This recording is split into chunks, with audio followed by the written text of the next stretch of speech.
नमस्कार प्यारे विद्यार्थियों, पिछला वीडियो आपने आशा करता हूँ कि पूरा देखा है और अच्छी तरह से समझा है।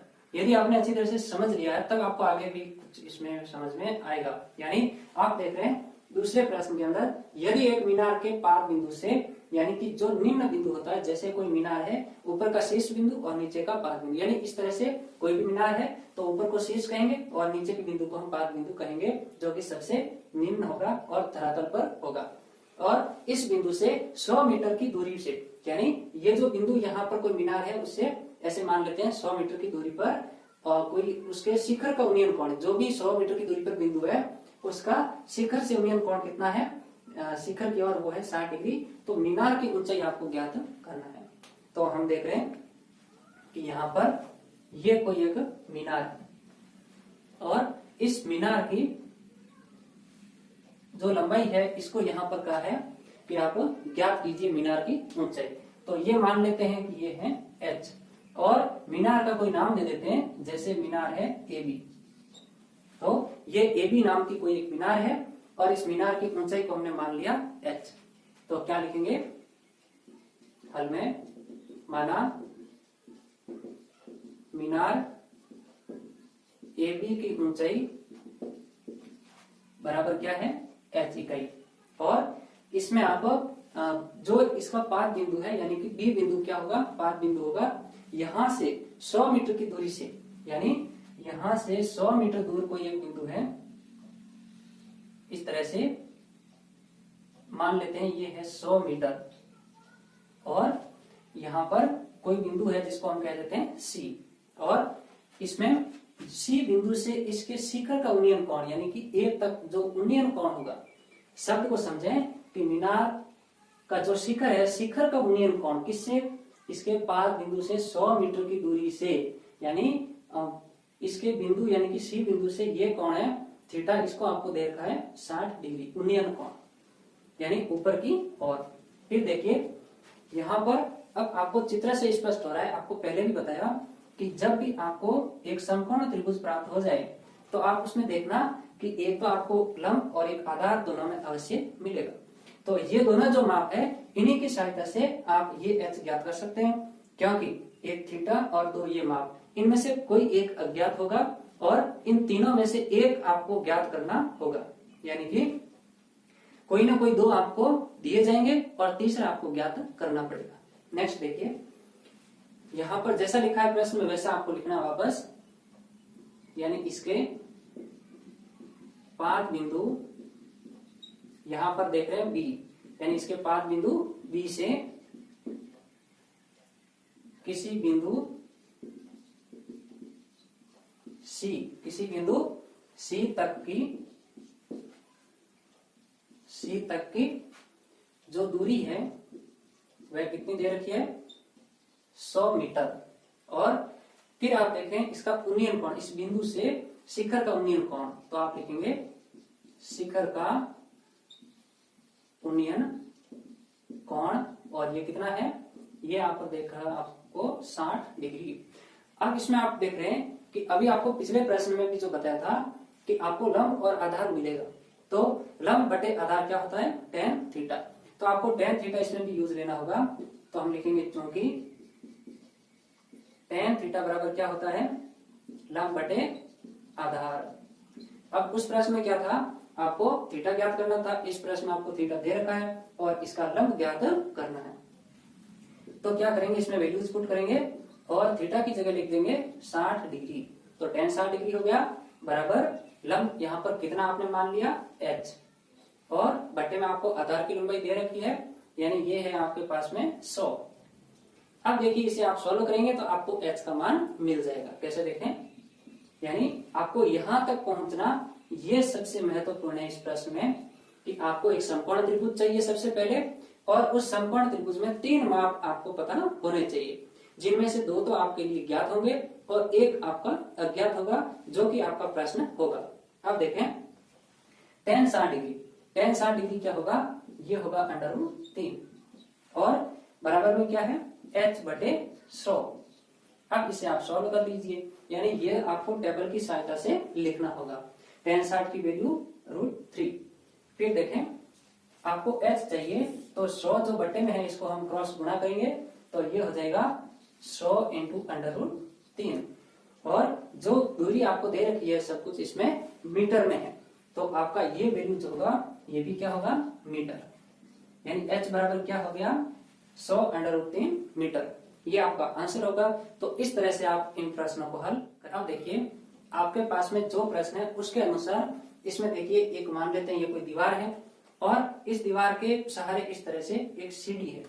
अब ये जो सीढ़ी है इसकी लंबाई आपको दे रखी है 15 मीटर और फिर इसमें जो सीढ़ी है इसका दीवार के साथ जो कोण बन रहा है वो कितना है 60 डिग्री। यानी आपको इसमें शब्दों पर ध्यान देना है कि दीवार के साथ कोण है या फिर धरातल के साथ।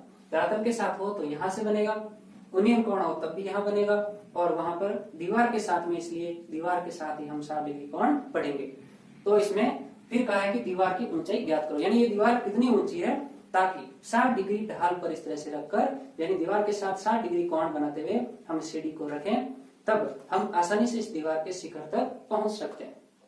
तो इस प्रश्न के लिए अब हम इसमें चित्र बनाएंगे कि मान लेते हैं ये एक दीवार है, दीवार को कह देते हैं AB और ये इस दीवार का निम्न बिंदु है। यहां से 60 डिग्री कोण पर इस तरह से क्या है ये है यहाँ पर 60 डिग्री कोण यहाँ बन रहा है दीवार के साथ में। तो दीवार की ऊंचाई को हम h मान लेते हैं और ये जो सीढ़ी रखी गई है इसको आप कहेंगे इसकी लंबाई है कितनी 15 मीटर। और मान लेते हैं सीढ़ी का जो निम्न बिंदु है धरातल पर वो है यहाँ पर C, यानी AC नाम की क्या है एक सीढ़ी है और AB नाम की क्या है दीवार है। अब देखिए आपको इसमें लिखना क्या है, आपको ऐसे प्रश्नों में इसमें जो आप मानते हो वो लिखना है। यानी माना AB बराबर H मीटर एक दीवार है, ये क्या है एक दीवार है और सीढ़ी की ऊंचाई कितनी तथा सीढ़ी AC बराबर 15 मीटर। फिर इसमें कहा है कि सीढ़ी का दीवार के साथ कोण, तो हम लिखेंगे सीढ़ी का दीवार के साथ कोण है वो कितना है आपको दे रखा 60 डिग्री। अब इसमें आप ध्यान से ये देखिए कि आपको ज्ञात क्या करना है, आपको लंब ज्ञात करना है या फिर आधार। तो इस प्रश्न के अनुसार आपको ये समझना है कि ये 60 डिग्री है तो ये कोण कितना हो जाएगा। ये आप हमेशा याद रखें कि ये आपका समकोण त्रिभुज है तो इसमें ये 90 डिग्री होगा तो शेष दोनों कोणों का योग सदैव कितना होगा ये होगा आपके 90 डिग्री, यानी 60 होगा तो ये होगा आपके 30 डिग्री। तो हम इसमें लिख लेते हैं 30 डिग्री। तो लिखेंगे अतः धरातल से सीढ़ी का कोण कितना होगा ये होगा 90 माइनस 60 यानी 30 डिग्री। अब इसमें आप आसानी से ये समझ सकते हैं कि कौन सा लंब है कौन सा आधार है और कौन सा कर्ण है। तो आप इसे कहेंगे कर्ण, इसे कहेंगे आप लंब क्योंकि ये थीटा के सामने है, क्योंकि हम इसमें 30 डिग्री को थीटा मानेंगे। आप प्रश्न को हमेशा वैसे आप 60 डिग्री से भी ज्ञात कर सकते हो लेकिन वैल्यूज पुट करने में आप गलती कर सकते हैं, इसलिए आप हमेशा धरातल के साथ वाला कोण प्राप्त कर लें और यह होगा आधार जिसकी आपको कोई आवश्यकता नहीं है। तब आप देख रहे हैं लंब और कर्ण का संबंध किसमें है। आपने देखा कि जो आपके लंब और कर्ण है यानी कि साइन थीटा में हमने पढ़ा है कि साइन थीटा क्या होता है लंब बटे कर्ण। तो आप यहाँ पर यूज में लेंगे साइन थीटा, तो लिखेंगे क्योंकि यहाँ पर लंब और कर्ण का संबंध चाहिए तो हम जाएंगे साइन थीटा के पास में। तो चूंकि साइन थीटा क्या होता है लंब बटे कर्ण और यहाँ पर साइन थीटा है तो थीटा की वैल्यू कितनी है 30 डिग्री, तो हम लिखेंगे साइन 30 डिग्री। फिर देखिए लंब कितना यहाँ पर थीटा के सामने h, ये हो गया h बटे में इसकी सीढ़ी की लंबाई है वो कर्ण के रूप में है तो इसको हम लिखेंगे 15। नेक्स्ट देखें, अब इसमें आप साइन 30 डिग्री की वैल्यू आप याद रखते हैं तो अच्छी बात है, नहीं तो सारणी से आप देख ले रहे हैं। तो 0 और फिर 1/2 यानी 1/2 किसकी वैल्यू होगी साइन 30 डिग्री। तो यहाँ आ जाएगा 1/2 बराबर h बटे 15। अब इसे सॉल्व करेंगे तो 15 इधर गुणा होगा तो h बराबर आ जाएगा आपके h बराबर हो जाएगा इसमें 15/2, ये हो गया 15/2, यानी 15 × 1/2। 15/2 कितना होगा 7.5 यानी 7.5 मीटर। तो यदि दीवार 7.5 मीटर ऊंची है तब आप आसानी से इस पर 15 मीटर की सीढ़ी से चढ़ सकते हैं जब इसका कोण 60 डिग्री रखें और धरातल से 30 डिग्री तक झुकाकर रखें। यानी कि जितनी सीढ़ी है वो कम थीटा के साथ में होगी धरातल से, उतना ही आप आसानी से चढ़ पाएंगे। जितनी ज्यादा दीवार के नजदीक होगी उतना ये कोण कम होगा, ये कोण अधिक होगा, उतना ही आपको दीवार पर चढ़ने में परेशानी होगी। यानी सीढ़ी के सहारे आपको दीवार पर चढ़ना है। फिर देखिए ये आपका एक तो हो गया फाइनल आंसर। अब इस प्रश्न को पूरा समझने के लिए आप इस वीडियो को दोबारा देखिए और आगे के जो प्रश्न है वो भी लगभग इसी टाइप के हैं। अब आपके लिए ये सलाह है कि आप आगे के जो भी प्रश्न हैं उनको आप रफली पहले डायग्राम बनाइए कि प्रश्न में क्या कहा जा रहा है। आप इसको थोड़ा अपने दैनिक जीवन में सोचिए कि इस तरह की कोई वस्तु हो, इसको हम यहाँ पर सीढ़ी रखें, या फिर कोई मछली तालाब में आप किस तरह से देखते हो, या फिर सूर्य की ओर आप देखते हो कितना ऊपर देखते, ये सारे आप प्रैक्टिकली देख सकते हो। और ये सारा काम आपको अच्छी तरह से समझ कर करना है और आगे के प्रश्नों को आप घर पर होमवर्क के लिए ट्राई करें। तब तक हम और वीडियो के साथ में आपसे मिलेंगे। जय हिंद, जय भारत।